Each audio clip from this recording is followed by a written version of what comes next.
আজকের এই প্রতিবাদ কর্মসূচি থেকে আমরা ঘোষণা করতে চাই, আগামী দিনে যে সংসদ নির্বাচন আসতেছে, এই নির্বাচন একটি টাল বাহানার নির্বাচন এই দেশের জনগণ মেনে নিবে না। এই নির্বাচনকে অবাধ এবং সুষ্ঠু করতে হলে পিয়ার পদ্ধতি এবং সংস্কার ছাড়া জুলাই সনদ বাস্তবায়ন ছাড়া সম্ভব নয়। তাই আমরা এখান থেকে দাবি তুলতে চাই, বাংলাদেশ জামায়াত ইসলামী সহ সমমনা অন্যান্য ইসলামী দলের যে দাবিগুলো আছে, সেই দাবিগুলো অবিলম্বে বাস্তবায়ন করে বাংলাদেশে একটি অবাধ সুষ্ঠু নির্বাচনের পরিবেশ তৈরি করবেন। জাতীয় পার্টি সহ প্রতিষ্ঠার সকল দোষর রাজনৈতিক দলগুলোর কার্যক্রমকে নিষিদ্ধ ঘোষণা করতে হবে। সংগ্রামী জনতা, নির্বাচনের আগে লেভেল প্লেইং ফিল্ড নিশ্চিত করতে হবে।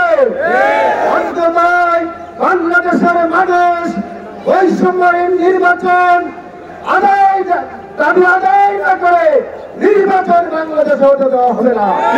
সংগ্রামী জনতা, সংগ্রামী ভাই বন্ধুগণ, আপনারা জানেন বাংলাদেশে একটি অবাধ এবং সুস্থ নিরপেক্ষ নির্বাচনের লক্ষ্যে জামায়াত ইসলামীর পক্ষ থেকে 5 দফা দাবি উত্থাপন করা হয়েছে। আমরা একথা স্পষ্টভাবে বলতে চাই, আজকে যারা বলছেন পিয়ার বুঝেন না, আজকে যারা কথায় কথায় হাসিনার মতো সংবিধানের দোহাই দেন, তাদেরকে বলছি আপনারা 90-এর দশকে কেয়ারটেকার সরকার বুঝতেন না, বুঝেছেন একটু পরে কাদা পানি কুয়া করে খায়। নির্বাচনের আগে এটা মানতে অসুবিধা কোথায়? ওই যে একটা কথা আছে, রাজনীতিতে শেষ কথা নাই। এর মানে রাজনীতিতে কথা উল্টা পাল্টা করা যায়। নির্বাচনের আগে আমি বললাম আমি সব মেনে নেব, নির্বাচনের পরে গিয়ে বলবে জনমত নাই, সময় নাই, নানান অজুহাতে তারা এটা ডিনাই করবে। আমরা তাদের ফলচাতুরি বুঝতে পেরেছি। আমাদের জনগণের ভাষা যদি রাজনৈতিক দলগুলো না বোঝে, তাহলে নিঃসন্দেহে এই দেশে আবার অনৈক্য তৈরি হবে। আমরা চাই না কোন অনৈক্যের সৃষ্টিতে অনৈক্য সৃষ্টি করে এই দেশে পুনরায় আরেকটা পেশিবাদের জন্ম হোক। ভাই এবং বন্ধুগণ, আমরা ছোট্ট একটি কথা বলতে চাই, বাংলাদেশ 54 বছর যাবৎ স্বাধীন হয়েছে। অনেক সরকার এই দেশে আসতেছে এবং দেখিয়েছে, কিন্তু আমাদের দেশের মানুষের ভাগ্যের কোন পরিবর্তন হয় না। সংগ্রামী ভাই এবং বন্ধুগণ, ফ্যাসিস্ট শাসন বজায় রেখে মানুষের কল্যাণ করা সম্ভব। আমরা যদি একটি পানির কূপ থেকে পানি যদি পরিষ্কার করতে চাই, তাহলে সেখান থেকে মরা ওই বিড়ালটা, মরা বিড়াল যদি ওই ইন্দিরার মধ্যে থাকে, তাহলে সেই মরা বিড়াল তুলে যদি আমরা অপসারণ না করি, তাহলে ওই পানি পরিষ্কার হবে না। বাংলাদেশের এই 54 বছরের যে ইতিহাস, যেভাবে দেশ পরিচালিত হয়ে আছে, সেই পদ্ধতিতে আগামীতে আর দেশ পরিচালিত হবে না।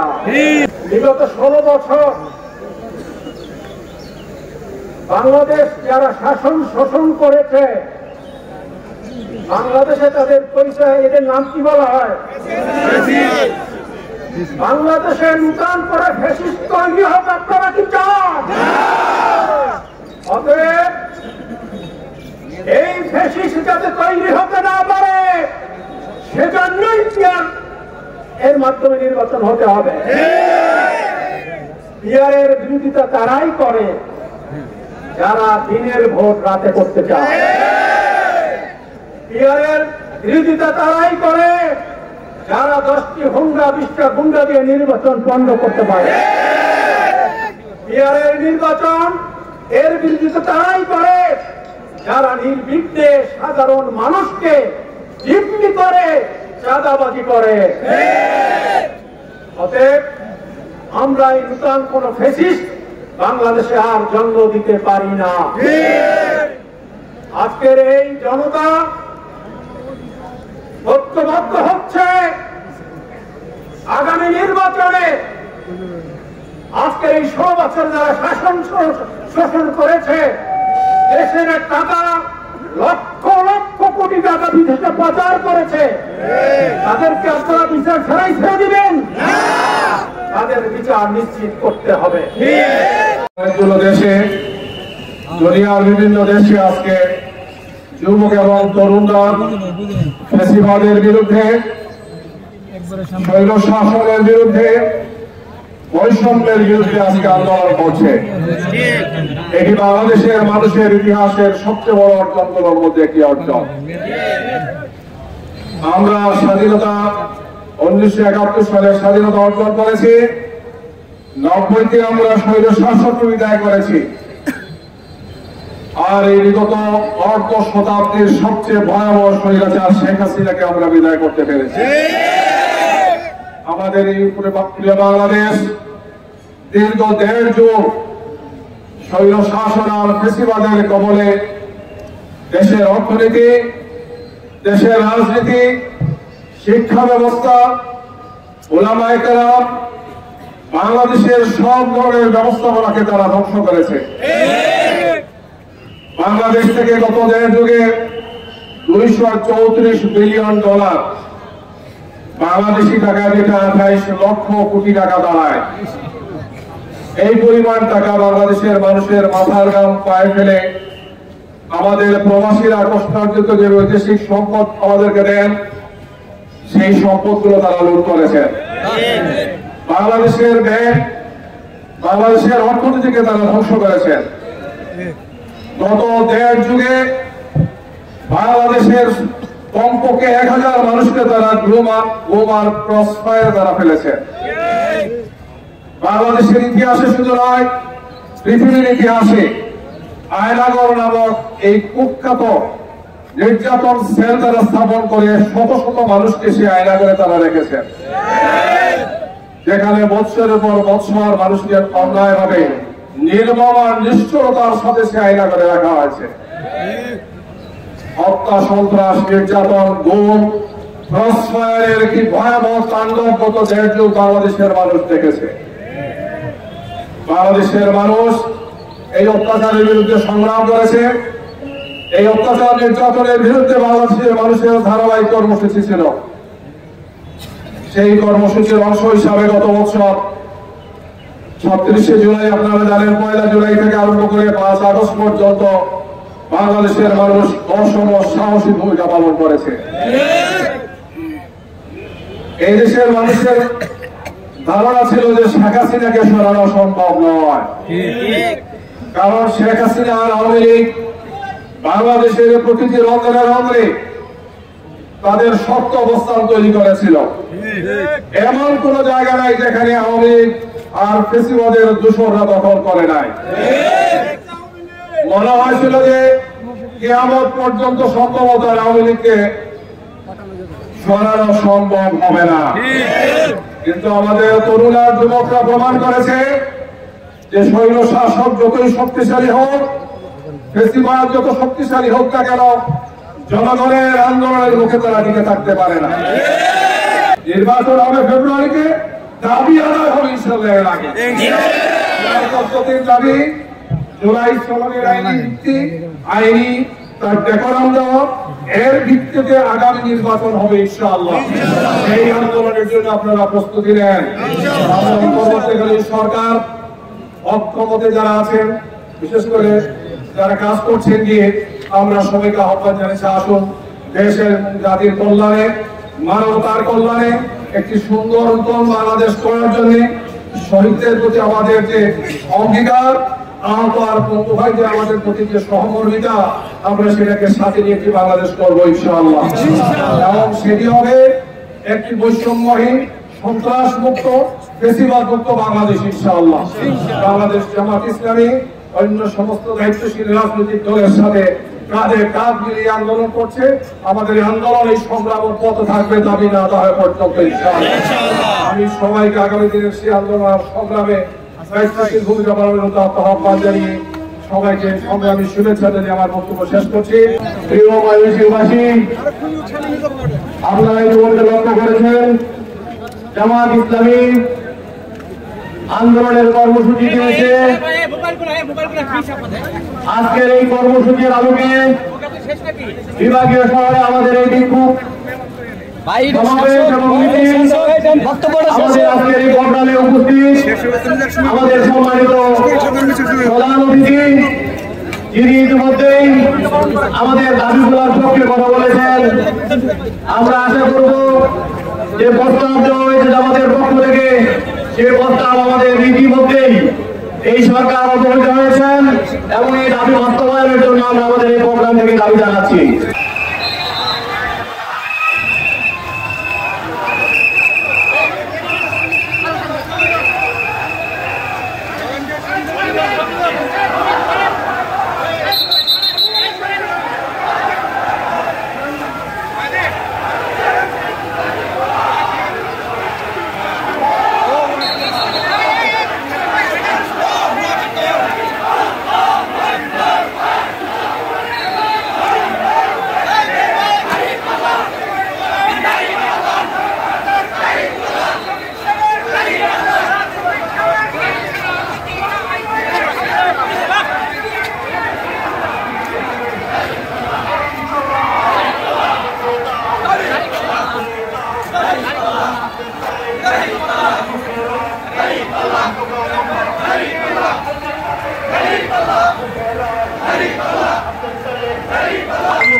আবাল বৃদ্ধ বনিতা চাচাই বলে, চাচি বলে, জেঠা বলে, জেঠি বলে, সারা বাংলায় ওরা বুঝছে একই তালে একই সরো এগিয়ে চলো।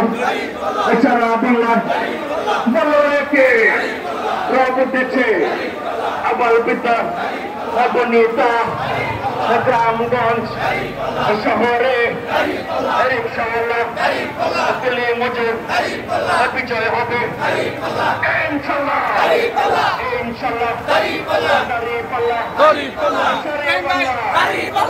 বুঝছে ইনশাআল্লাহ আসলে মজুর মজলুমের বিচারে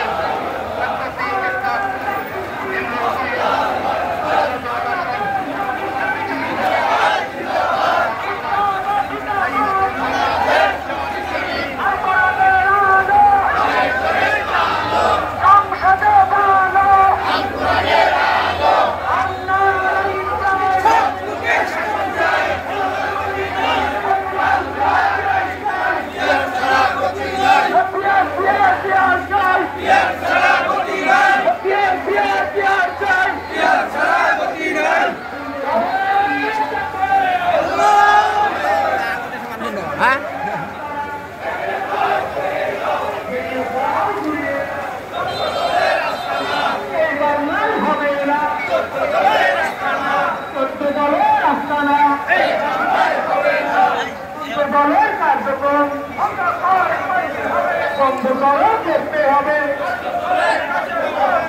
হত্যার বিচার বিদ্যমান করতে হবে। গণহত্যার বিচার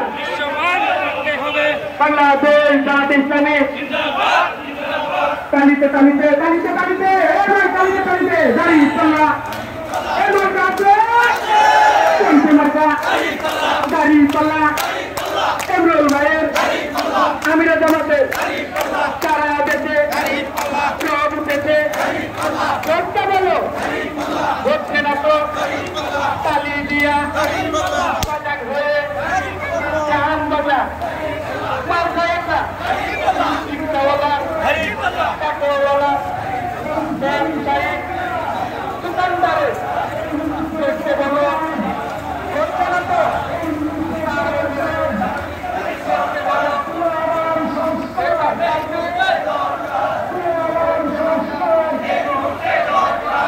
Come on.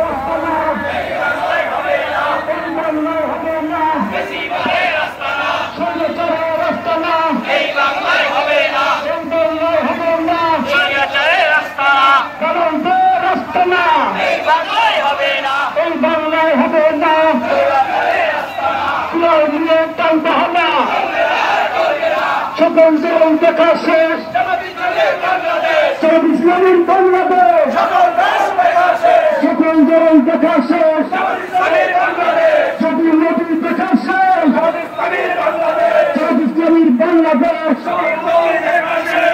করবে এবার সোনার দেশ, জামাত ইসলামীর বাংলাদেশ দিয়েছি তো রক্ত,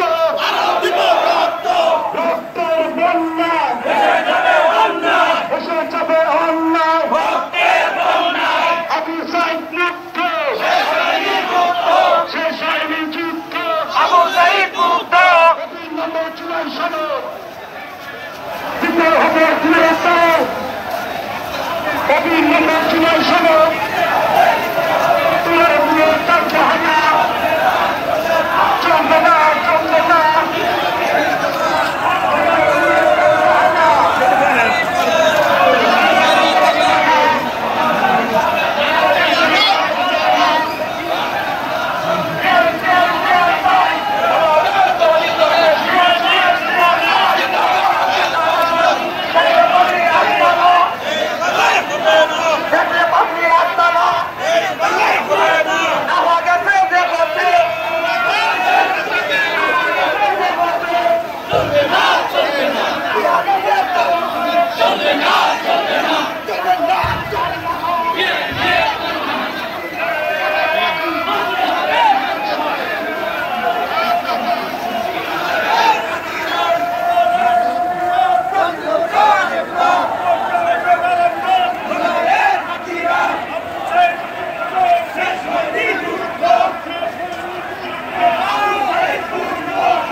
মজুরের দিন মজুরের একটা আলার একটা দাঁড়িয়ে পারলাম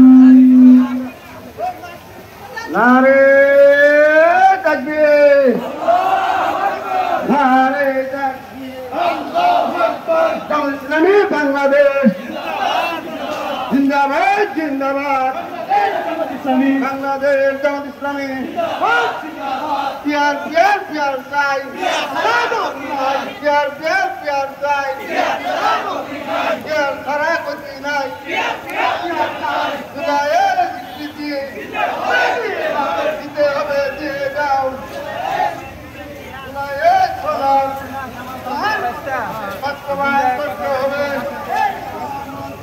अल्लाहु अकबर अल्लाहु अकबर